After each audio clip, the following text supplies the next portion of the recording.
अस्सलाम वालेकुम, आप देख रहे हैं पाकिस्तान टुनाइट। मैं हूं सैयद समर अब्बास। खुशहाली और तरक्की के सफर में किसी किस्म का अदम इस्तेहकाम बर्दाश्त नहीं होगा। मुल्क की तरक्की के सफर में रखना डालने और तवज्जो हटाने वालों की तमाम कोशिशें नाकाम होंगी। मंफी प्रोपेगेंडा और सोशल मीडिया ट्रोल्स तरक्की और खुशहाली के लिए काम करने से नहीं रोक सकते। ये वाज़ेह और दो टोक पैगाम आज ही army chief general Asim Munir की जानिब से सामने आया है, जिन्होंने ग्रीन पाकिस्तान इनिशिएटिव कॉन्फ्रेंस से खिताब करते हुए यह वाज़ेह किया है कि मुआशी इस्तेहकाम के बगैर मुकम्मल खुद मुख्तारी का तसव्वुर मुमकिन नहीं। इसलिए तरक्की की राह में रखना डालने और तवज्जो हटाने की तमाम कोशिशें नाकाम होंगी। आर्मी चीफ का मजीद कहना था कि मनफी प्रोपेगेंडा और सोशल मीडिया ट्रोल्स हमारी तवज्जो पाकिस्तान और उसकी आवाम की तरक्की और खुशहाली के लिए काम करने से नहीं रोक सकते। पाकिस्तान की तरक्की और खुशहाली के सफर में किसी किस्म का अदम इस्तेहकाम बर्दाश्त नहीं किया जाएगा। सिपा सलार ने कहा कि आइए हम सब मिलकर मनफी क़ुव्वतों को रद्द करें और पाकिस्तान की तरक्की और इस्तेहकाम के सफर पर मरकूज रहें। अवाम के ताउन सपोर्ट से पाकिस्तान में तरक्की का सफर जारी रखेंगे। आर्मी चीफ का ये मौक़िफ़ अहम है, वहाँ इस मौक़िफ़ की टाइमिंग और आज भी इससे ज़्यादा अहम है, क्योंकि बिलखुसूस जब आज भी एक सियासी जमात सड़कों पर है, हुकूमत के खिलाफ महाज गर्म कर रही है। पाकिस्तान तहरीक इंसाफ ने मुबैना इंतखाबी धांधली के खिलाफ आज मुल्क भर में एहतजाजी रैलियां निकाली हैं। PTI ये इल्ज़ाम भी आयद कर रही है कि लाहौर में PTI अरकान असम्बली और टिकट होल्डर्स के घरों और दफातर पर पुलिस छापे मार रही है और ज़िमनी इलेक्शन में धांधली के खिलाफ एहतजाजी रैलियां रोकने के लिए पुलिस की कार्रवाइयाँ रात गए से जारी है। एक तरफ तहरीक इंसाफ बतौर सियासी जमात विफाक मुखालिफ मुतहर्रिक है, वहाँ खैबर पख्तूनख्वा की हुकूमत को भी वफाकी हुकूमत की मुखालफत के लिए तैयार किया जा रहा है, जिसकी झलक गुज़िश्ता रोज़ ही वज़ीर आला खैबर पख्तूनख्वा की इस धमकी की सूरत में नजर आई। आबाद पर कब्जा करने का ऐलान कर दिया है। ये आने वाला वक्त, ये आने वाले कुछ दिन, इसमें अगर कोई ऐसे तब्दीलियां ना आए जो कि आनी चाहिए और जो कि हक पे हैं और वो हक ना मिला, तो फिर एक सूबा है वो है खैबर पख्तूनख्वा और उसका मुझे बनाया इमरान खान ने वज़ीर आला। तो मैं आपको यकीन दिला रहा हूँ कि फिर वो सूबा जब निकलेगा तो वो सूबा फिर जब वापस जाएगा तो इमरान खान को भी लेके जाएगा और ये हुकूमत भी गिरा के जाएगा। एक दफा पहले मुझे सजा दी आप लोगों ने कि मैंने ट्वीट की थी कि हम इस्लामाबाद पे कब्जा कर लेंगे। अब मैं कह रहा हूँ हक ना मिला तो हम इस्लामाबाद में इस हुकूमत से इस्लामाबाद पे कब्जा करेंगे। अलीमीन गनापुर के इस जारियाना मौक़िफ़ को मुस्लिम लीग नून और दीगर जमातों ने न सिर्फ रद्द किया है बल्कि उनको मुमकिन नताइज से खबरदार भी कर दिया है। लीगी सीनियर रहनुमा ख्वाजा साद रफीक के बकौल इस्लामाबाद पर कब्जे के लिए PTI की खैबर पख्तूनख्वा हुकूमत माजी में भी विफाक पर हमले करती रही है, लेकिन नतीजा इंतशार, नफरत और मुआशी तबाही में बढ़ावे के सिवा कुछ नहीं निकला। इस बार भी इस्लामाबाद पर चढ़ाई और कब्जा करने आए तो बतौर हुक्मरान उनके लिए वापस जाना नामुमकिन हो जाएगा। और अब अलीमीन गंडापुर की धमकी के बाद आर्मी चीफ के मौक़िफ़ ने लीगी हुकूमत के लिए एक और रिलीफ का सामान मुहैया कर दिया है। जहाँ तहरीक इंसाफ को किसी भी गैर ज़रूरी सियासी मुहिम जोई से खबरदार किया जा रहा है, वहाँ एहतजाजी सियासत से बाज रखने के लिए पार्टी को इंतजामी मशीनरी के जारहाना रद्द अमल का सामना भी है। इसके साथ साथ इन मामलात को ठंडा करने के लिए PTI को मुज़ाकराती मेज़ पर लाने की पेशकश और कोशिशें भी की जा रही हैं। गुज़िश्ता कई रोज़ से तहरीक इंसाफ से मुमकिन डील की सदाएँ ज़ुबान ज़द-ए-आम हैं और आज तो बाज़ाब्ता तौर पर माजी करीब में PTI और बानी चेयरमैन तहरीक इंसाफ से मुतल्लिक़ इंतहाई सख्त मौक़िफ़ रखने वाले इरफान सिद्दीकी ने भी तहरीक इंसाफ से मुज़ाकराती हाथ आगे बढ़ाने का हैरान कुन बयान दे डाला है। इमरान खान साहब का जिक्र किया गया, मैं बड़े अदब व एहतराम से उनका नाम लेता हूँ। वो एक नेशनल लीडर है। हम बिल्कुल नहीं चाहते कि जो सलूक हमारे साथ हुआ, अल्लाह करे इनके साथ ऐसा ना हो। हम हाथ आज भी इनकी तरफ बढ़ाते हैं, हाथ मिलाएं। यहाँ हाउस के अंदर छोड़ दें सियासत को। मैंने कहा पाकिस्तान एक पार्टी है, पाकिस्तान के लिए आए, ये भी बैठे, हम भी बैठे। एहतजाज के लिए अगर उन लोगों के साथ बैठते हैं जिनके साथ हाथ मिलाना आपको गवारा नहीं, जिनको उनके नाम से पुकारना आपको गवारा नहीं, तो हमारे साथ बैठे। हम आपकी इज्जत करते हैं, आपका एहतराम करते हैं। दूसरी जानिब तहरीक इंसाफ के शिबली फराज ने मशरूत तौर पर हुकूमत की जानिब से इस ऑफ़र को एक्सेप्ट किया है कि वो बातचीत कर सकते हैं, लेकिन खान साहब समेत दीगर कैदियों को रिहा करना होगा। इसके अलावा मुस्लिम लीग नून ने भी जो है आगे बढ़ने के लिए अपनी सियासत को बेहतर बनाने के लिए सियासी मैदान में तहरीक इंसाफ का सियासी तौर पर मुकाबला करने के लिए कमर कस ली है और मियां नवाज शरीफ को आज तजवीज़ दी गई है कि वो पार्टी की कमान संभाल लें बतौर सदर।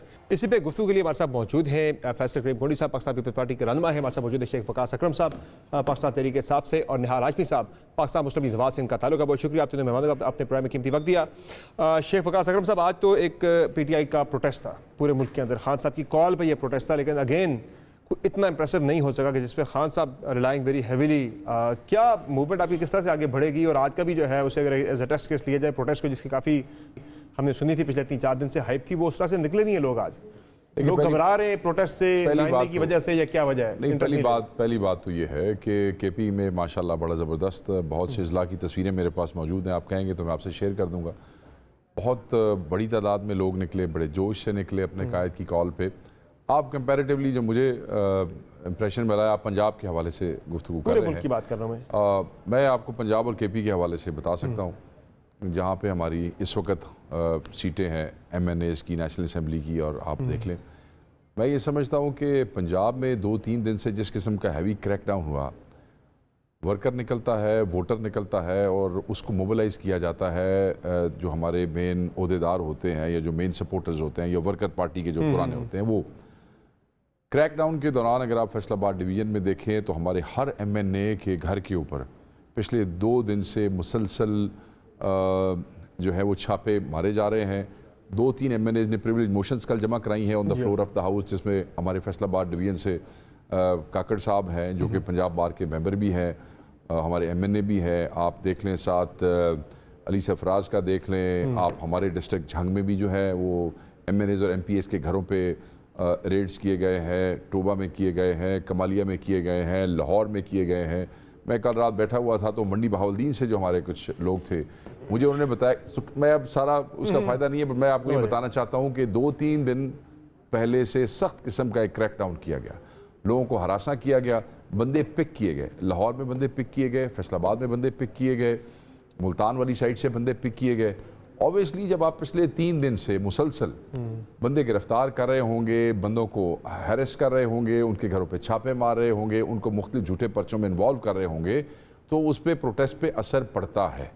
और वही हुआ कि सख्ती के बावजूद, इतने जबर के बावजूद, जितना वर्कर के लिए मुमकिन था वो बेचारे निकले हैं। अगर किसी जगह पे एक को भी निकलने की वो मिली है ना जी, तो वो भी वहाँ आके खड़ा हो गया है। हाशमी साहब, मैं ये समझता हूँ कि ये इससे ये इंप्रेशन लेना कि जी अनइम्प्रेसिव था, नहीं, आप वो तो देखें कि किसके अगेंस्ट वो बेचारे बाहर आए। सूबे में जिस सूबे में आप करेंगे रोक टोक कोई नहीं है, केपी में आपकी अपनी घमंड है, वहाँ लोग तो वहाँ देखें ना, बड़ी तादाद में बाहर निकले, तो मूवमेंट भी जब आप चलाने जा रहे हैं तो फिर पंजाब में अभी मूवमेंट देखें, जैसे जैसे अभी निकलेगी, अभी आप जलसे करने शुरू करेंगे, ठीक है, तो फिर असम दमाल चौकड़ी तो फिर तब होगी। ठीक है कुंडी साहब, ये कैसे निपटेंगे आप इस तरीक से कि अभी अब छोटा सा प्रोटेस्ट था, एक टोकन प्रोटेस्ट था, जिसमें ये कहा गया था कि पाकिस्तान का झंडा, PTI का झंडा लेके आपने निकलना है बाहर, और कोई यानी कि सिर्फ पुरअमन आपने एहतजाज करना है।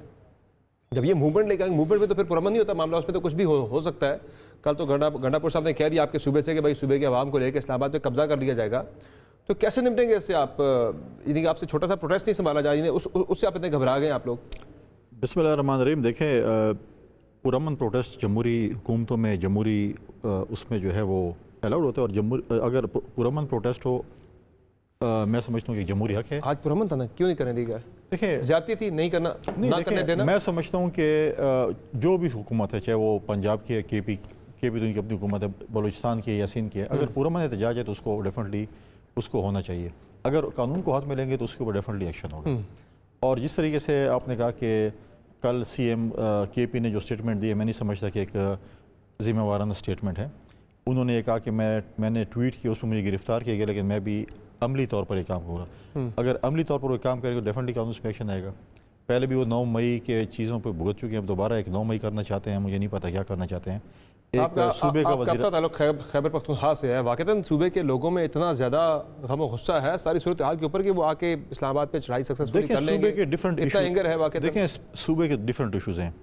आज भी मीटिंग में वज़ीर-ए-आज़म ने जो मीटिंग कॉल की थी, उसमें उन्होंने जो बात की है, जिस पे कार्बन की बात की है या टबैको सेस की बात हो या सूबे के हकूक़ की बात हो, अगर वो अपोजिशन को एतमाद में लेंगे तो डेफिनेटली अपोजिशन को साथ देगी। हम कहते हैं सूबे की तरक्की हो, सूबे अमन अमान हो। हम ये नहीं चाहते कन्फ्रंटेशन के ज़रिए हमारा सूबा जो है वो पीछे चला जाए। सही। एक जब आप एक पार्टी, आपका अपने एक पार्टी होती है और एक होती है कि आपके एक जिम्मेवाराना रोल भी है। एज ए CM आप हैं और आप पार्टी के सूबाई सदर भी हैं। आप सूबाई सदारत को फ़िलहाल साइड पर रखें, आप पार्टी के अपने CM KP की हैसियत से देखिए, आपने दहशतगर्दी के खिलाफ जंग लड़नी है। इस वक्त हमारे सूबे की ये पोजीशन है। कल लकी सीमेंट फैक्ट्री जो कि हमारे अपने हल्के में है, उस पर जो जिस तरीके से कल अटैक हुआ है, 8 हमारे जो हैं वो कस्टम इंटेलिजेंस के लोग शहीद हुए हैं। अफसोसनाक हमारा है कि आज तक हमारे सूबाई हुकूमत को कोई नुमाइंदा उनके घर तक नहीं जा सका अफसोस करने के लिए। देखिए, हमारे सूबे में ड्यूटी कर रहे थे। इस तरह जो लॉ एंड सिचुएशन है, उसमें अगर आपके पास वफाकी हुकूमत की सपोर्ट नहीं होगी तो आप कैसे दहशत के खिलाफ जंग लड़ेंगे? तो बहुत सी ऐसी चीज़ें हैं जिसके ऊपर आपको वफाक की सपोर्ट चाहिए, और मैं समझता हूँ कि जिम्मेवाराना रोल अदा करना चाहिए। हम ये नहीं कहते कन्फ्रंटेशन हो, लड़ाई झगड़ा और हमारा सूबा होनी भी नहीं चाहिए। हाशमी साहब, ये जो सूरत हाल हम देख रहे हैं सारी, इसी पे आज आर्मी चीफ का बयान भी सामने आया है और उन्होंने बड़े दो टोक अल्फाज में कहा है कि मुल्क की तरक्की के सफ़र में रखना डालने और तवज्जो हटाने वालों की तमाम कोशिशें नाकाम होंगी। मनफी प्रोपेगेंडा और सोशल मीडिया ट्रोल्स तरक्की और खुशहाली के लिए काम करने से नहीं रोक सकते। खुशहाली और तरक्की के सफ़र में किसी किस्म का अदम इस्तेकाम बर्दाश्त नहीं होगा। गवर्नमेंट की भी यही सोच है जो आर्मी चीफ की है भाई कि आगे सख्ती से निपटा जाएगा। बिस्मिल्लाहिर्रहमानिर्रहीम। देखें, आर्मी चीफ जो है वो गवर्नमेंट के पॉलिसीज की के साथ ही चलेंगे। ऑब्वियसली ये आपको पता है, इमरान खान साहब के भी दौर में ऐसा होता रहा। Army chief is not a separate entity, it is a part and parcel of the government. वो मिनिस्ट्री ऑफ डिफेंस के तहत हैं और वो पाकिस्तान की सलामती और बका की उनके ऊपर जिम्मेदारी है। जहाँ पे पाकिस्तान की सलामती और बका दाव पे होगा तो ऑब्वियसली गवर्नमेंट उनको कहेगी कि वो उन लोगों को टास्क मिले जो लोग मुल्क की मईशत के लिए और मुल्क की सलामती के लिए, मईशत में खास करके सलामती के लिए कोई भी रुकने डालते हो। और मैं ये समझता हूँ कि इसकी ज़रूरत नहीं पेश आएगी क्योंकि अवाम समझती है कि किसके खिलाफ धरना। अवाम के खिलाफ जो अवाम आज बड़े मुश्किल से जद्दोजहद करके महंगाई के साथ जूझ रही है, जो गवर्नमेंट और अवाम का एक अच्छा सा ब्रिज है जहाँ पे हमारी कोशिश है कि देखिए शहबाज शरीफ साहब ने गुज़श्ता 1.5 महीने के अंदर बेअंतहा कोशिश की। ईरान का वफ्द आया, सऊदीया का वफ्द आया और मुख्तलिफ जो ट्रेड एंड कॉमर्स एक्टिविटी है वो परवान चढ़ रही है। तो ये मार पिटाई किसके लिए, ये तोड़ फोड़ किसके लिए? शख्स को रिहा दिला, अगर वो समझते हैं कि वो बेगुनाह है, बेकसूर है, अदालतों में जाए। हम भी अदालतों में जाते रहे, हम भी अदालतों से रिलीफ लेते रहे और मैं समझता हूँ कि वो गैर सियासी लोग हैं। वो एक लॉटरी में आते हैं, वो कहते हैं हम जी बात करेंगे, सियासी लोगों से नहीं करेंगे। सियासी लोग चोर डाकू वो फरिश्ते हैं, वो किसी और से बात करना चाहते हो तो जिससे बात करना चाहे करें। अगर उनका वो तो बात करना चाह ही नहीं रहे, वो तो बात करना चाह ही नहीं रहे। ये आपकी तरफ से रोजाना ऑफरें हम सुनते हैं। ये पहली मरतबा हमने देखा है कि कोई बंदा कैद है जेल के अंदर, वो मुज़ाकरात के लिए नहीं मरा जा रहा, गवर्नमेंट जो है वो बिछी जा रही है। अच्छी बात है, होनी चाहिए, इस्तेकाम के लिए अच्छा है। लेकिन हम डेली बयान सुनते हैं हुकूमती वज़रा के भाई हम मुज़ाकरात करना चाहते हैं, हम बातचीत करना चाहते हैं, वो बात नहीं करना चाह रहे। गवर्नमेंट नहीं बिछ रही है, गवर्नमेंट नहीं बच रही। आपको किसी ने गलत इत्तला दी है। गवर्नमेंट के माने पार्लियामेंट, गवर्नमेंट के माने कैबिनेट। क्या कैबिनेट में कोई ये फैसला हुआ है कि आप जाके किसी से बात करें? नहीं हुआ है। क्या पाकिस्तान की कैबिनेट ने ये फैसला किया है? आज भी सेनेट के अंदर आपके वज़रा बात कर रहे थे, कल राना सनाउल्लाह साहब मुसलसल बात कर रहे हैं मुज़ाकरात की। वो कल तो उन्होंने यहाँ तक कहा कि मियां नवाज शरीफ भी इंटरेस्टेड है खान साहब से बात करने के लिए, लेकिन खान साहब राजी नहीं है। प्लीज मुझे कंप्लीट करने दें। जी जी बोले। A complete decision of the cabinet. It's not individual capacity. मेरी ख्वाहिशात और हो सकती है। आपके पार्लियामानी लीडर हैं इरफान सिद्दीकी साहब, वो गवर्नमेंट को रिप्रेजेंट नहीं करते क्या? कौन? इरफान सिद्दीकी साहब पार्लियामानी लीडर है मुस्लिम लीग नून के सेनेट के अंदर, वो रिप्रेजेंट नहीं करते गवर्नमेंट को? पॉलिसी बयान होता है पार्लियामानी लीडर का। करते हैं, पार्लियामानी लीडर है, वो गवर्नमेंट को रिप्रेजेंट नहीं कर रहे, वो गवर्नमेंट के वजीर नहीं है। राना सनाउल्लाह, इरफान सिद्दीकी, ये सब जो है बैठते हैं, क्या वो गवर्नमेंट को नहीं रिप्रेजेंट करते? जी, जो लोग आपके टीवी चैनल्स में पॉलिटिकल पार्टी को अब खत्म कर ले, मैं फिर गुफ्तगू करता हूं। चले पार्सल ऑफ द कैबिनेट, उनकी अपनी राय है जिसका एहतराम होना चाहिए। चलिए आप मुझे एक जुमले में बता दें आपकी क्या राय है, मुज़ाकरात होने चाहिए खान साहब के साथ, पीटीआई के साथ, या नहीं होने चाहिए? फिर इसको मुज़ाकरात करना है, पार्लियामेंट में आके मुज़ाकरात करे। ठीक है। शहबाज शरीफ साहब ने तो 2018 में कहा था आए मुज़ाकरात होगी पाकिस्तान की तरक्की के लिए, फर्द के लिए नहीं होगी। फर्द वाहिद का अगर कोई केस है वो अदालतों में जाए, जाके अदालत में अपने वकील से मुज़ाकरात करे। ठीक है, चले आपका पॉइंट आ गया सर, आपका पॉइंट आ गया, आपका पॉइंट आ गया। आजमी साहब, शेख वकास अकरम साहब ये बताएं कि मुज़ाकरात जब भी होते हैं, बातचीत होती है, उसमें जब आप बैठते हैं तो टर्म्स एंड कंडीशंस तय हो जाती हैं। आपकी कुछ बातें 4 आप अपनी मनवाते हैं, 2 आप दूसरे फरीक की बातें मानते हैं, प्री कंडीशन रखते हैं भाई खान साहब की रिहाई होगी, फलां कैदियों की रिहाई होगी, तब आपसे बातचीत हो सकती है। यदि आप मुज़ाकरात की टेबल पर बैठे, गवर्नमेंट आप उससे ज़्यादा शायद मान ले। नहीं, ये ऐसे आप मनाने पे मजबूर कर लें आप? नहीं, ये ऐसे नहीं होता।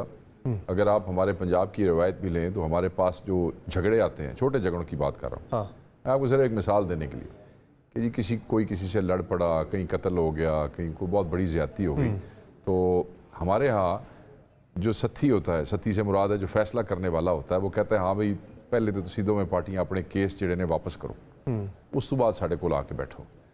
जब आप दोनों अपने केस उठा लेंगी पार्टियां, आप हमारे पास आ जाएं, फिर हम आपकी बात सुनेंगे।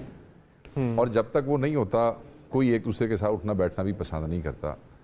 हमने एक बेस लाइन जो है वो डिफ़ाइन की थी कि जो हमारे मैंडेट का चोर है जिसने हमें तकलीफ़ पहुँचाई है, जिसने अवाम की राय पर डाका मार के हुकूमत बनाई है, हम ऐसे लोगों के साथ नहीं बैठेंगे। ये हमारा हक है, ये हमारा स्टांस है, ये हमारी स्टेटमेंट है। फिर आप हमने ये कहा कि बहुत सी और पॉलिटिकल पार्टीज़ मौजूद हैं इस मुल्क में, बहुत सी ऐसी क़ुव्वतें हैं, छोटी होंगी, कम तादाद वाले होंगे, पार्लियामेंट से बाहर होंगे, पार्लियामेंट के अंदर होंगे, हम सब से बात करेंगे, उनसे बात नहीं करेंगे।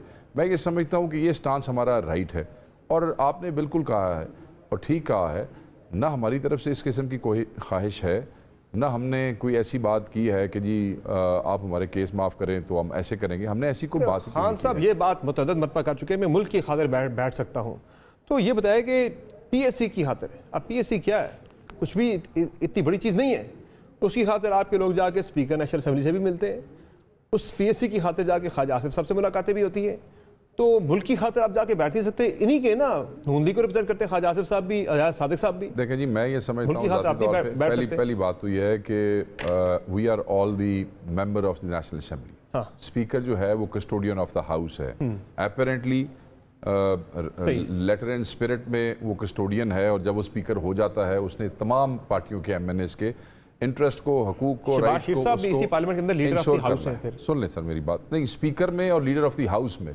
कॉन्स्टिट्यूशन वाइज भी फ़र्क है, पार्लियामानी ज़ुबान में उसमें फ़र्क है, पार्लियामानी ज़ुबान में बिल्कुल फ़र्क है। तो अगर कोई ख्वाजा आसिफ को जाके मिला है किसी कमेटी के लिए तो मैं उसको कंडेम करता हूँ, मैं समझता हूँ कि जाती है, मेरे इल्म में मेरे इल्म में नहीं है, आप मुझे भी बता रहे हैं, मेरे इल्म में नहीं है। मैं मरवत साहब मेरे भाई हैं, हमारे स्टार हैं हमारी पार्टी के, नहीं वो मान गए, मेरी मुलाकात हुई ख्वाजा आसिफ साहब से, उसका अपेरेंटली उसकी वजह जो है वो यही नजर आ रही है। अगर किसी और वजह से पार्लियामेंट में मुलाकात है मुझे पता नहीं है, मगर अगर कोई आदमी इस वजह से गया है तो इसको ना हमारी पार्टी पसंद करती है ना हमारी क़यादत पसंद करती है, ठीक है, बड़े वाज़ेह तौर पे। और किसी को भी स्पीकर के पास भी गए, आमिर डोगर, जो देखिए Aamir Dogar is a chief whip, अगर वो स्पीकर के पास नहीं जाएगा तो किसके पास जाएगा?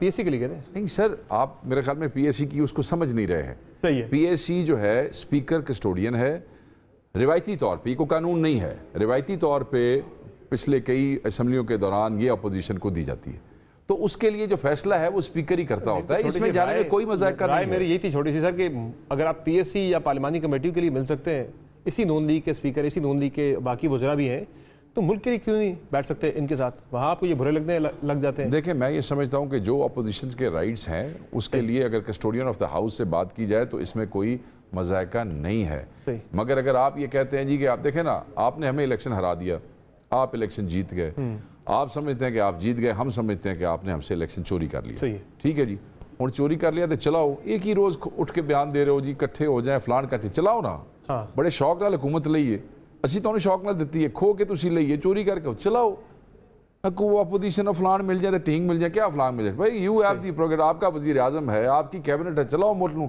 साड़ी तरफों भाई जी ना कोई ख्वाहिश है, असी ना बहना चाहते हैं ना गल करना चाहते हैं। हाँ अदालतों की बात है, अदालतों ने ही फैसला करना है, और अदालतों की हालत देख लें, वो 6 जजेस बेचारे, वो 6 जजेस बेचारे जो है, 6 जजेस आपने देखा ना, आप वो देख लें कि वहाँ क्या हो रहा है, फिर हमें ये कहते हैं फर्दे वायदे अदालत में चला जाए, वो अदालत में जाए तो कहते कुल जाए, वो बेचारे आप मजबूर जे। ये बताए कि ये आपको बिठा सकते हैं पीपल्स पार्टी वाले, कुंडी साहब की पार्टी, क्योंकि इन पे आपको ज़्यादा शिकवा नहीं है, शिकवा आपको ज़्यादा नून लीग के साथ है, ये तो खुद ज़्यादा हुकूमत नहीं है, ना पोजीशन है ना हुकूमत है, बीच में। देखें जी हमें इनसे भी यही शिकायत है जो हमें नून लीग से है। सही है, कुंडी साहब कोई एफर्ट हो सकती है आपकी तरफ से?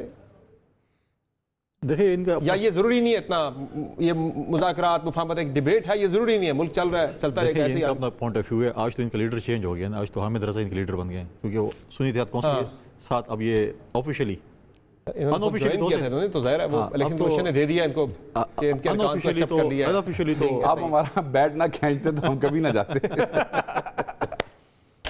अनऑफिशियली तो मतलब है कि इमरान खान अब तो ऑफिशियली जो कागज़ों में या जिसमें अगर हम कहेंगे तो हामिद रज़ा साहब है, वही हुए। देखिए मैं भी समझता हूँ कि पाकिस्तान ने बहुत से उतार चढ़ाव देखे हैं, बहुत सी चीज़ें देखी हैं, और पॉलिटिकल फोर्सेस को अव्वल आखिर आपस में बैठना पड़ता है, क्योंकि अगर हम इस तरीके से अगर हम करेंगे और कल खुदा न खास्ता जमहूरियत पे कोई चीज़ ऐसे आती है तो नुकसान किसको होगा? पॉलिटिकल फोर्सेस का ही होगा। अब देखते हैं, अब जैसे अभी आपने बात की कि PSC की, उसके लिए देखें स्पीकर के साथ तो हमारे भी तफावज़ात थे, पिछले दफ़ा के स्पीकर थे, ना चाहते हुए हम उससे मिलते थे। स्पीकर एक ऐसी वो है कि आप उससे जो है वो मिलना पड़ता है। कमेटीज़ की अगर खुद रहे डिप्टी स्पीकर चेयर करते हैं, कमेटीज़ की बात होती है, कमेटीज़ में आपको स्पीकर से, हाँ मिनिस्टर्स से अपने हुआ है, लेकिन वो प्रोग्रेटिव जो है स्पीकर के पास है कि वो पर आपका वो एक मौक़िफ़ नहीं था ना, आपकी एक पोजीशन नहीं थी हार्ड लाइन कि भाई हम नहीं हाथ मिलाएंगे, नहीं मिलेंगे, नहीं बैठेंगे इनके साथ, तो उनकी तरफ से एक राय। देखिए स्पीकर से फिर भी आप जब अगर आपने बिजनेस चलाना है, आपने कमेटीज़ की बात करनी है, मेंबर ऑफ द हाउस है, तो वो उसको आप जैसे उन्होंने आज कहा है कि हमारे मेंबर्स ने जो है वो तहरीक इस्तहकाक जमा कराई है, तो वो भी एक पार्लियामेंट का फोरम है और स्पीकर के पास जाएंगे। वो मुझे शॉर्टली ये बताएं सर कि ये मुज़ाकरात वगैरह ज़रूरी हैं भी या ज़रूरत नहीं है इसकी? वैसे एक गपशप ही है कि भाई होने चाहिए, आगे बढ़ना चाहिए। देखिए मेरा ज़ाती ख्याल ये है कि ठीक है, इनका जो अपना पॉइंट ऑफ व्यू अपनी जगह पे है, लेकिन आज अगर हम वो चोर दरवाजे अपने कानून साजी के जरिए बंद नहीं करेंगे तो कल इलेक्शन फिर दोबारा ये चीज़ होगी। ऐसे ही और पार्टियां शायद और होने वाली कि ऐसा हमारे साथ ये हो गया है कि क्यों ना हम बैठ के एक ऐसी कानून साजी करें कि हम इन रास्तों को हम बंद करें। मतलब RTS पे अगर हम बात कर लेते पहले, सही है, तो आज फॉर्म 47 पे ना होते। आज अगर फॉर्म 47 पे बात कर लें, कल इलेक्शन की अगर हम सोच लें, कानून साजी क्या करेगी यहाँ पे? मामला तो कुछ हो रहा है। कानून साजी तो आपने इतने अच्छा, देखिए मैं अभी हमने अपने दौर में इलेक्शन एक्ट बनाया था, बड़ा अच्छा बनाया था वो, लेकिन हमारे साथ शेख साहब भी MNA थे। हमने दौर में 2008 से 13 तक हमने ये काम किया कि हमने कहा कि लीडर ऑफ द हाउस और लीडर अपोजिशन के मशावरत से चीफ इलेक्शन कमिश्नर बनेगा या नैब का चेयरमैन बनेगा। इन्होंने हमें ताने दिए नैब के चेयरमैन पे, चीफ इलेक्शन कमीशन तो इन्होंने लगाया था। चले हाशमी साहब ये बताएं कि आज नून लीग ने बड़ा फैसला किया है कि आप भी अपना एक स्टैंड बाय बयानिया तैयार रखने का आपने फैसला कर लिया है कि हम मुजामत होगी, मुफाहमत होगी, मियां नवाज शरीफ इसका फैसला करेंगे। और आज बाज़ाब्ता तौर पर मियां नवाज शरीफ को पार्टी का सदर बनने के लिए पार्टी की तरफ से तजवीज़ भी दे दी गई है। क्या अब मियां नवाज शरीफ जो है वो किस तरह का बयानिया लेके आगे बढ़ेंगे? मुजामत करेंगे तो किसके खिलाफ करेंगे? इधर बेटी की गवर्नमेंट है, सेंटर में आए तो अपने भाई की हुकूमत है। सियासत का बयानिया होगा, हमारा इंफ्रास्ट्रक्चर डेवलपमेंट का बयानिया होगा, मुल्क की तामीर तरक्की का बयानिया होगा, मुल्क की खुशहाली का बयानिया होगा, मुल्क की सिक्योरिटी जो कंसर्न है उसको मजबूत करना। जैसे माजी में मियां नवाज शरीफ साहब करते रहे कि वो न्यूक्लियर प्रोग्राम हो, वो JF7 टेंडर हो, वो CPAC हो, वो मोटरवे हो, वो पार्लियामान को मजबूत करने की बात हो, वो कोई ऐसी चीज जिससे पाकिस्तान का अवाम, पाकिस्तान की पार्लियामान, पाकिस्तान की इज्जत और वक़ार और उसकी मईशत को इस्तेहकाम मिले, हम वो सियासत करेंगे। हम फर्द वाहिद की सियासत नहीं करेंगे, हम उन तरह की सियासत नहीं करेंगे जिससे पाकिस्तान के मुसाफिरों को भी नुकसान हो, नौकरी पेशाओं को भी नुकसान हो, पाकिस्तान की मईशत को भी नुकसान हो, पाकिस्तान की जग घसाई भी हो। हम कभी IMF को लेटर नहीं लिखेंगे, हम कभी नहीं चाहेंगे पाकिस्तान में दिवालिया हो जाए, हम कभी नहीं चाहेंगे पाकिस्तान के दो सूबे आपस में टकरा जाएं, हम नहीं चाहेंगे कि हम अपने कायद के लिए सिर्फ पूरे पाकिस्तान को दांव पर लगा दें। मुल्क हमारा अहम है, हम मुल्क के लिए सियासत करते थे, सियासत करते हैं, हम इस मुल्क के नौजवानों के लिए सियासत करते हैं, करते रहेंगे, यहाँ के बेरोजगारों के लिए सियासत करेंगे, अपने किसानों के लिए सियासत करेंगे। इलेक्शन को शफाफ बनाने के लिए भी होगी उसमें एजेंडे में किसानों के लिए सियासत तो पहले वीट प्राइस बिल्कुल होगी, बिल्कुल क्यों नहीं होगी। हम चाहते हैं ट्रांसपेरेंट हो। अब देखें ना, लोग हमारे हक में फैसला दे रहे हैं। किसानों वाले मामले पे शेख साहब कोई ऐड करना चाह रहे हैं? शेख वकास साहब, 21 अप्रैल को पूरे पाकिस्तान ने हमारी कारकर्दगी पे, बिलखुसूस मरियम नवाज की कारकर्दगी, पंजाब के लोगों ने उनको सेकंड किया है। ये तो पंजाब से ताल्लुक है। शेख वकास अकरम साहब कितने मुतमईन लोग? मैं कहता हूँ कि अगर कोई ये समझता है कि 2 महीने की परफॉर्मेंस है किसी की और उसकी परफॉर्मेंस की बुनियाद पे ज़िमनी इलेक्शन जो है वो इनको मिल गए हैं, तो इससे बड़ी मज़का खेज़ खबर आज की तारीख में कुछ नहीं हो सकती। उसकी वजह यह है कि 2 महीने में कितनी दफ़ा पेट्रोल प्राइसेस अप हुई हैं, 2 महीने में कितनी दफ़ा बिजली की कीमत ऊपर गई है, 2 महीने में कितनी दफ़ा आटे की कीमत ऊपर गई है, 2 महीने में कितने सियासी कैदियों के घरों के ऊपर उनके जो पिछले रिश्तेदार थे उनके घरों पे छापे मारे गए हैं। और अगर आप इसको परफॉर्मेंस समझते हैं और समझते हैं कि ये इलेक्शन आपने उस परफॉर्मेंस जीता है, तो मैं तो तुहानू कहांगा भी तुसीं हुण जाग जाओ, क्योंकि सुत्ते वाली गल है, जो इंतखाब वाली गल है, जहाँ पर इन्होंने कहा किसानों के हकूक के लिए वो लड़ेंगे। तो बेटी चीफ मिनिस्टर, भाई प्राइम मिनिस्टर, सपोर्टिंग प्राइस 3900, किसान बेचारे को मिल रहा है 2800 रुपया, 3200 की आपने प्राइवेट पार्टी ने खरीदी और 4700 की हुकूमत ने खरीदी। $1 बिलियन के पीछे $38 बिलियन का रो रहा है किसान, पंजाब का किसान रो रहा है, पंजाब का किसान हलाल हो गया। जो इस मुल्क में खिदमत की है, लोग उसके बुनियाद पे उन्हें वोट डालते हैं। इन्होंने तो इस मुल्क को बर्बाद किया, इनको किस बुनियाद पे वोट पड़ेगा? कोई बुनियाद हो, कोई बेसिस हो, कोई मैनिफेस्टो हो। चले, बहुत शुक्रिया आप तीनों मेहमानों का, आपने प्रोग्राम में कीमती वक्त दिया। नाज़रीन, प्रोग्राम में एक मुख्तसर ब्रेक लेंगे।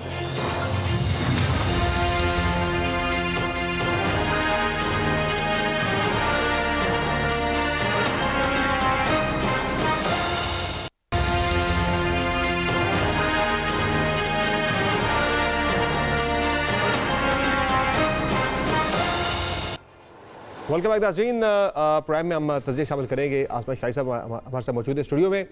किसी तारुफ की मोहताज नहीं है कि इस वक्त काफ़ी ज़्यादा बातें चल रही हैं, डील या ढील की बातें भी चल रही हैं। मुज़ाकरात की ऑफ़र भी गवर्नमेंट ने आज फिर से की है, लेकिन PTI मशरूत जो है वो तौर पर कह रही है कि मुज़ाकरात हो सकते हैं। और फिर इसके अलावा मियां नवाज शरीफ को आज PMLN ने फैसला किया, फिर से उन्हें ऑफ़र की गई है कि आप पार्टी के प्रेसिडेंट बन जाएँ। और बाकी इसके अलावा जनाब चल क्या रहा है, हुकूमत के मामलात किस तरह से आगे बढ़ेंगे, मुफाहमत होगी या मुज़ाहमत होगी, बात करेंगे आसमा शाही साहब से। मैडम जी ये बताएं कि एक तरफ तो आज फिर सेनेट के अंदर हुकूमत की तरफ से मुज़ाकरात की दावत दी गई है। इरफान सिद्दीकी साहब ने कहा जी हम बातचीत करना चाहते हैं, लेकिन वो आगे हाथ नहीं बढ़ा रहे।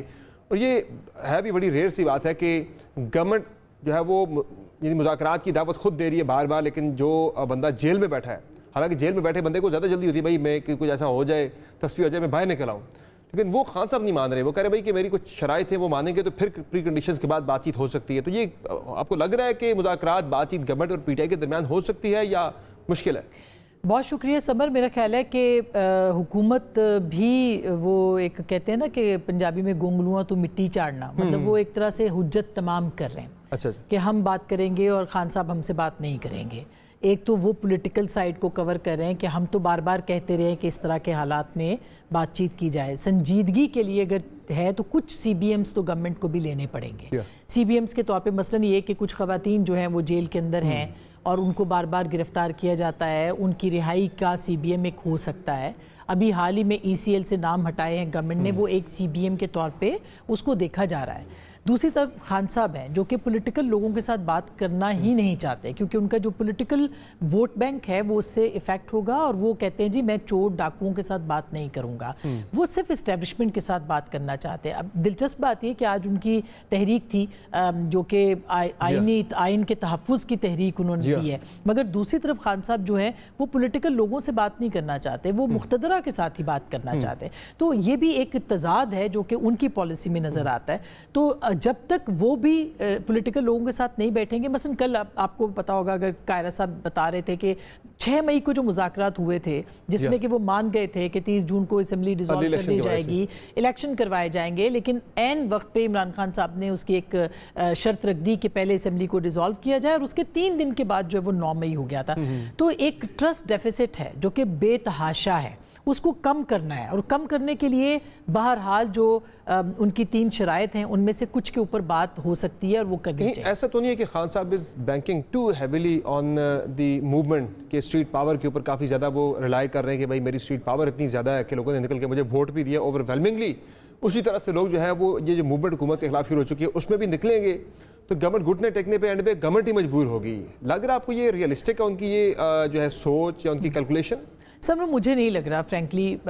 वो जो एक बज़ है तहरीक की वो आज आपने नोटिस की होगी और आप भी गए हैं लोगों से मिलते हैं, वो बज़ नहीं है जो कि होती थी किसी ज़माने में तहरीक इंसाफ की लॉन्ग मार्च आ। और उसकी बड़ी वजह ये कि इमरान खान साहब बाहर नहीं है और उनकी जमात बार बार कह रही है कि रिहाई हमारा पहला जो है वो एक डिमांड होना चाहिए जो कि इमरान खान साहब की रिहाई की। भी जो बात की सेनेट के अंदर अली जफर साहब ने और बाकी PTI के रहनुमाओं ने, उन्होंने यही बात की भाई कि आप शुरू यहीं से करें कि आप उसमें खान साहब की रिहाई है और बाकी जो तहरीक इंसाफ के कैदी हैं 9 मई की आम माफ़ी है और वो सारा उनकी अब रिहाई करते हैं तो फिर आगे बातचीत और इलेक्शन का ऑडिट है। लेकिन आप देखें ना इसमें भी अगर वो रिहाई चाहते हैं और वो रिहाई का डिमांड मामला तो अदालतों के पास है, क्या वो सियासी हुकूमत से कह रहे हैं, पॉलिटिकल गवर्नमेंट से कि वो इसकी रिहाई करें या एस्टैब्लिशमेंट से कह रहे हैं? तो अगर इस्टेब्लिशमेंट और वो रिहाई करते हैं तो क्या इसको हम डील नहीं कहेंगे, क्या हम इसको NRO नहीं कहेंगे? तो मेरा ख्याल है कि पाकिस्तान तहरीक इंसाफ और खास करके इमरान खान, उनका मौक़िफ़ ये है कि भाई सजाएं गलत हुई हैं। जी वही बात है कि अगर वो ये कहते हैं कि उनके सजाएं गलत हैं, केसेस गलत हैं, तो भी अदालतों के अंदर मामलात हैं, अदालत के ज़रिए से फैसला होना चाहिए। या वो उस तरह के फैसले जो कि मियां नवाज शरीफ के फेवर में हुए उसको तस्लीम करते हैं, उसको उसी तरह के फैसले करवाना चाहते हैं जो इल्ज़ामात उन पर लगे, तो एक डील का जो तासुर है वो मजबूत होगा। लेकिन अगर आप ये कहते हैं कि रिहाई पहले और गुफ्तगू बाद में, तो इसका मतलब है कि आप मशरूत कर रहे हैं। अब इसमें सिर्फ एक मामला नहीं है, इसमें 9 मई के मामलात बहुत संगीन हैं जिसके ऊपर बार बार बात की जाती है कि क्या वो मुक़्तदरा के साथ डायरेक्ट महाजर आई है, क्या उसके ऊपर जो है वो बात नहीं होगी। फिर खुद इमरान खान साहब बार बार जो है वो अस्करी क़यादत को हिट करते हैं, उनका हदफ जो है वो कुछ और है। जब वो बार बार करते हैं तो इसका मतलब ये है कि वो एक ज़ाती लड़ाई का तासुर देने की कोशिश कर रहे हैं, प्रेशर में डाल के दबाव में इतना लेके आए कि भाई अगले मजबूर हो जाए बात करने पे, और बात भी आपकी जो टर्म्स एंड कंडीशंस है उसके ऊपर आगे बातचीत हो। आपको लगता है कि दबाव जो है वो इस तरह का किया जा सकता है? ये आपको याद होगा आज पैगाम भी आया है। हाँ। उधर से आर्मी चीफ ने बड़ा सख्त और बड़ा कैटेगोरिकल वर्ड्स में उन्होंने बयान दिया, 2 टोक अल्फाज में। मैं 3 लाइनें उनके बयान की दोबारा से पढ़ भी देता हूँ नाज़रीन के लिए, हमने इंट्रो में बात की भी थी। उन्होंने कहा जी, खुशहाली और तरक्की के सफ़र में किसी किस्म का अदम इस्तेहकाम बर्दाश्त नहीं होगा।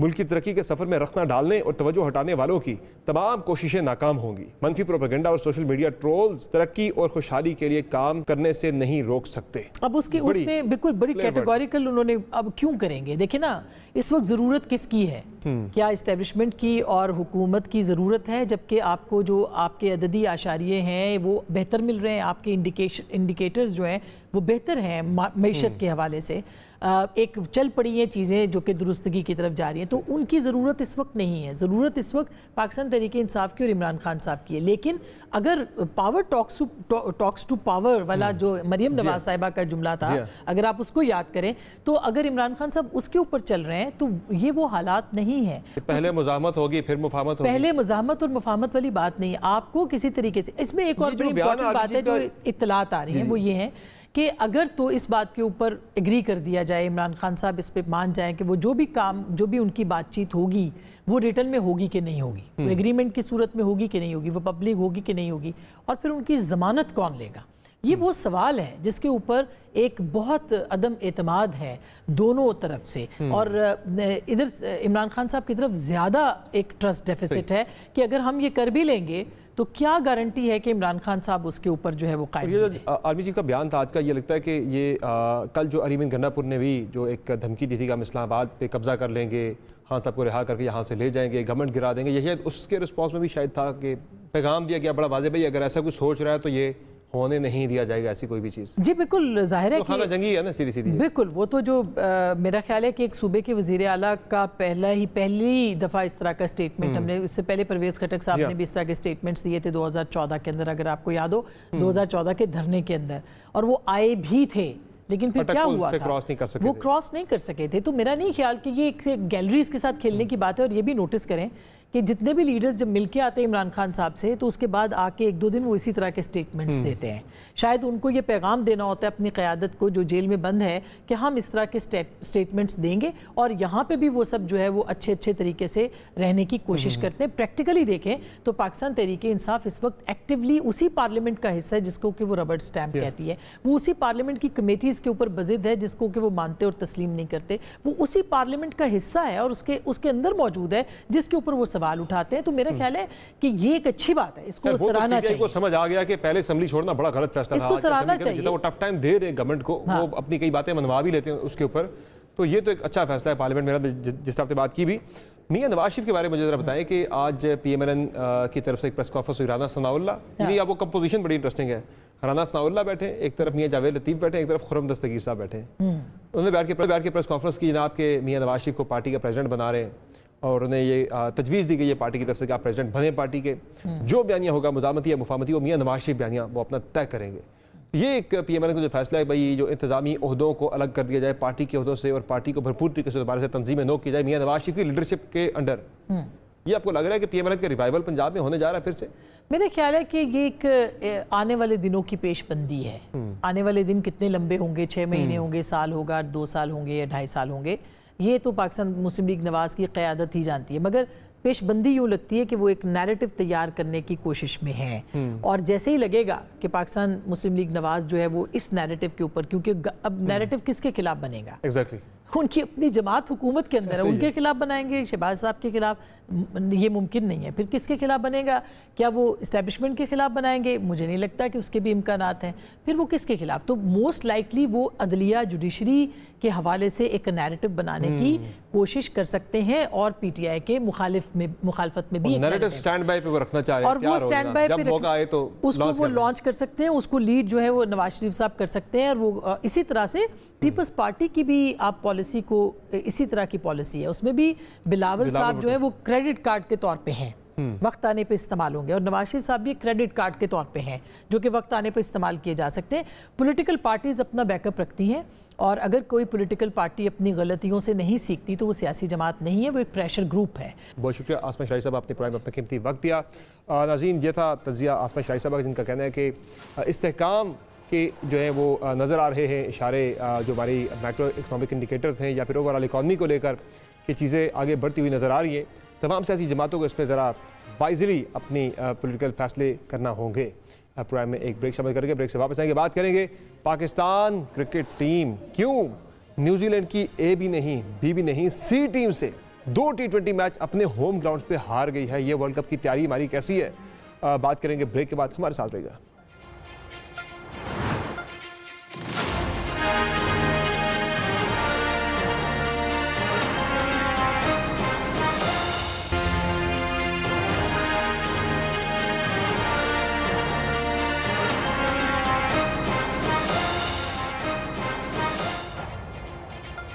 वर्ल्ड कप नाज़रीन, क्रिकेट वर्ल्ड कप से पहले पाकिस्तान क्रिकेट टीम का एक बड़ा इम्तिहान था न्यूजीलैंड के खिलाफ सीरीज। इतना बड़ा इम्तिहान होना तो नहीं चाहिए था, क्योंकि न्यूजीलैंड ने अपनी ए टीम की अदम दस्तियाबी की बिना पर बी भी नहीं बल्कि सी टीम अपनी भेजी, लेकिन उसके खिलाफ भी हमारी जो कारकर्दगी है वो हम 2 टेस्ट मैचेस हार चुके हैं, 2 T20 मैचेस हम हार चुके हैं न्यूजीलैंड के खिलाफ 5 T20 मैचेस की सीरीज़ के।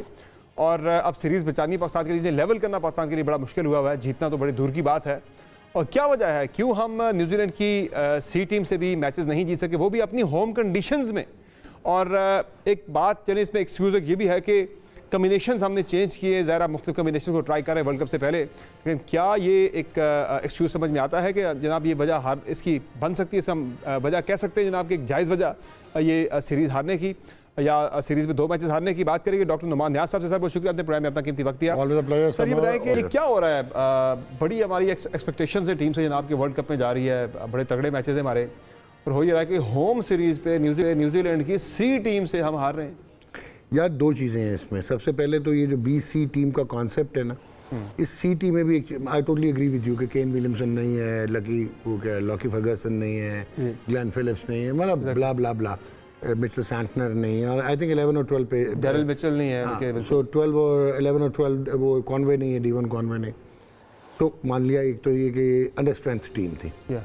दूसरा आप ये सोचो कि सिस्टम कितना स्ट्रांग होगा न्यूजीलैंड का, कि उनके जो ऑलमोस्ट वर्चुअली अभी फ्रिंज प्लेयर्स हैं वो आते हैं ओवरसीज टूर पे and they win back to back matches. पहले एक मार्क चैपमैन जिता देता है सिंगल हैंडेडली, और कल का मैच तो क्लूलेस हो गया आपके, आप डन हो गया, मान लिया। एक तो ये है। दूसरा ये है कि अनफॉर्चुनेटली मैं आप लोगों को डिसहार्टन नहीं करना चाहता। अगर आपने फॉलो किया हो इंडियन प्रीमियर लीग 2024, और मैं अगर PSL आप बहुत बड़ा ब्रांड कहते हैं, तो अगर आप सिर्फ छक्कों की बात करें, और अगर मैं 32 का वो ले लूँ सैम्पल साइज 32 मैचों का, 32 हुए ना PSL में, तो पहले 32 ले लेते हैं IPL के। 553 sixes hit in 3 phases in IPL and 335 sixes hit in PSL across। इसका लास्ट 5 ओवर्स में 65% का फ़र्क है छक्कों का, पहले 6 ओवर में 70% का डेफिसिट है। So what does this mean? That the game has changed. आपने IPL में देखा होगा 224 हो रहा है, उस पर 222 हो रहा है, 223 हो रहा है, 287 हो रहा है, उस पर 262 हो रहा है। So that is T20। चले मान लेते हैं कि वहाँ पे फटा पिचेस हैं और डोमेस्टिक टूर्नामेंट है, एक डोमेस्टिक लीग है, 59 यार्ड्स की बाउंड्री, चले ये तो हमने मान लिया। Unfortunately Pakistan cricket is completely irrelevant to this modern T20 cricket. तो आप क्या एक्सपेक्ट करते हैं? 2 मैचेस में हम 178 क्रॉस नहीं कर सकते। 2 मैचेस भी छोड़ दें, ये पिछले 2 मैचेस की मैं बात कर रहा हूँ। मैं भी आपको एक और चीज़ डराने लगा हूँ। स्ट्राइक रेट जो है आपका, हर 3 फेजेस आप निकाल लें, अगर 3 फेजेस, पहले 6 ओवर पावर प्ले, 7 से 15 कंसोलिडेशन फेज और लास्ट डेथ ओवर्स।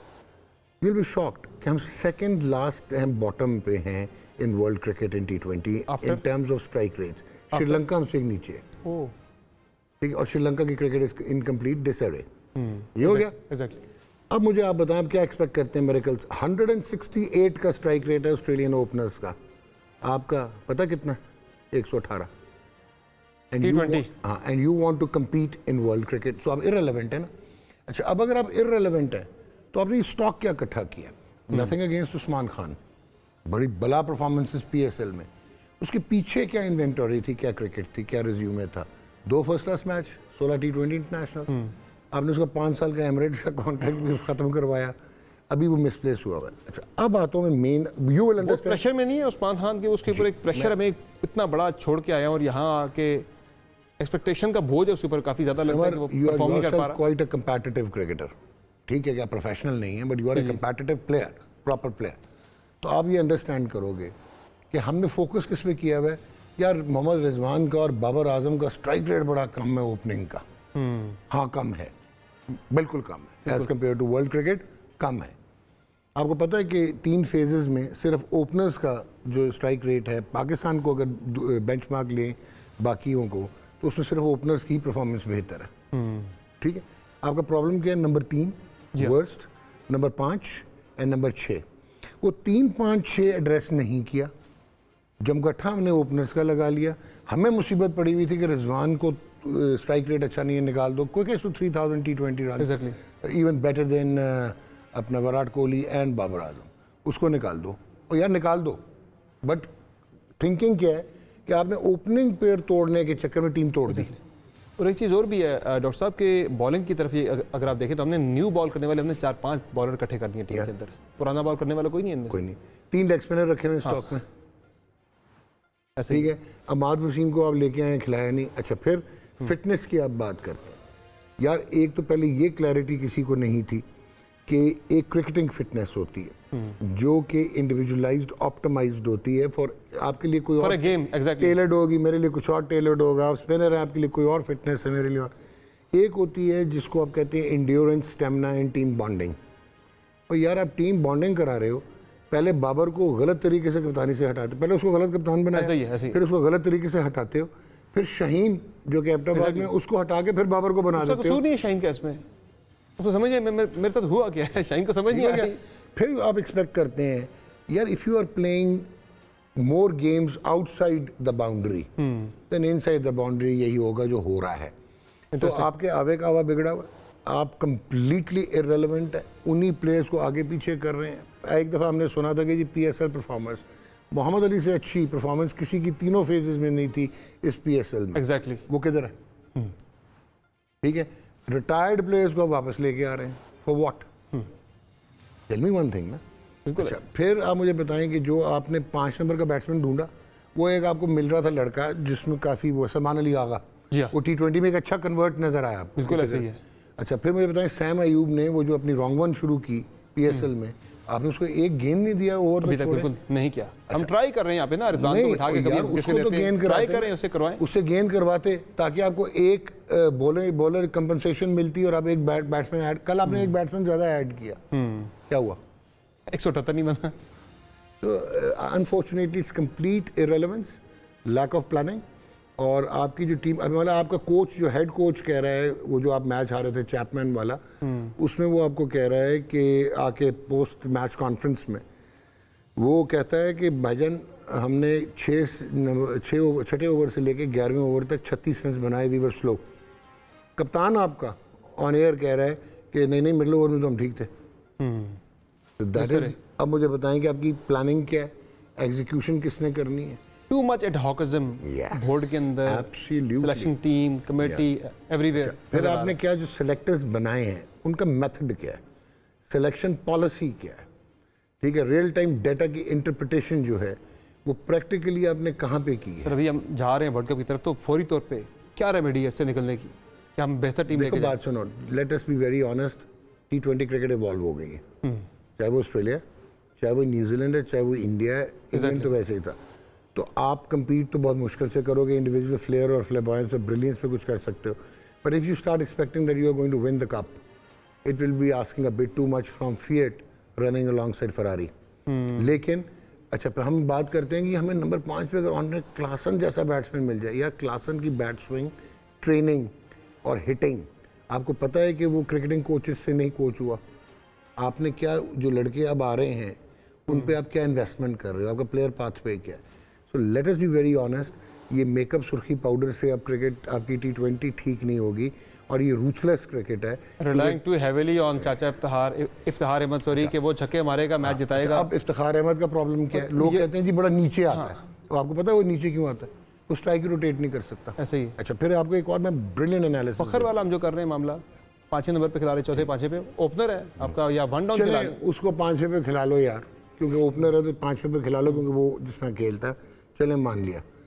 अब आप you will be shock to know, आपको पता है कि जो भी मैंने आपको सैंपल साइज दिया 32 मैचों का इंडियन प्रीमियर लीग का और पाकिस्तान सुपर लीग का, हम लोग सिंगल्स में उनसे बहुत आगे हैं। क्या शो होता है? Selfishness, exactly, self evasiveness, exactly. यार मैंने दसो आप T20 क्रिकेट कैसे खेलें, आपका मेथड क्या है क्रिकेट खेलने का? Thank you so much doctor साहब। आपका आजम खान इंजर्ड, जी जी ठीक है, नया लड़का इरफान नियाजी इंजर्ड, रिजवान इंजर्ड, और Rizwan injured one of your fittest. इस पे हमारा बहुत ज़्यादा इंतजार है कि वो चलाएगा हमारी पार्टी। बहुत सारे कोशिश करते हैं। अब तक वक्त नाज़रीन आपने तलाजा की डॉक्टर नुमान नियाज की के काफ़ी ज़्यादा इश्यूज़ हैं टीम के अंदर। उन इश्यूज़ को वर्ल्ड कप से पहले रिजॉल्व अगर कर लेते हैं तो एक बेहतर क्रिकेट आप वर्ल्ड कप में खेल सकते हैं, वरना कोई बहुत ज़्यादा उम्मीदें शायद ना रखी जा सके इस टीम से। आज की खबर इजाज़त दीजिए, अल्लाह हाफ़िज़।